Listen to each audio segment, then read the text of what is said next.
পুষ্পা 2 খ্যাত দক্ষিণী cinema superstar Allu অর্জুনকে গ্রেফতার করা হয়েছে। ভারতীয় সংবাদ মাধ্যম এনডিটিভি ও টেলিগ্রাম ইন্ডিয়ার প্রতিবেদনে এই তথ্য নিশ্চিত করা হয়েছে।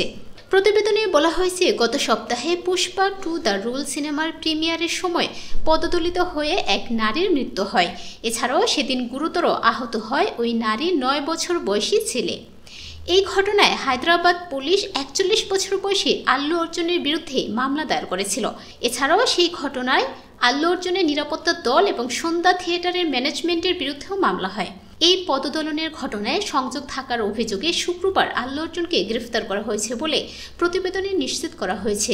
হিন্দুস্তান টাইমসের প্রতিবেদনে বলা হয়, হায়দ্রাবাদের চিক্কাতপাল্লি পুলিশ স্টেশন থেকে একদল পুলিশ শুক্রবার আল্লু অর্জুনের বাসভবনে যায় এবং তাকে গ্রেফতার করে। পুলিশের পক্ষ থেকে বলা হয়েছে, আল্লু অর্জুনকে পুলিশ স্টেশনে নিয়ে যাওয়া হয়েছে, সেখানে তাকে জেরা করা হবে।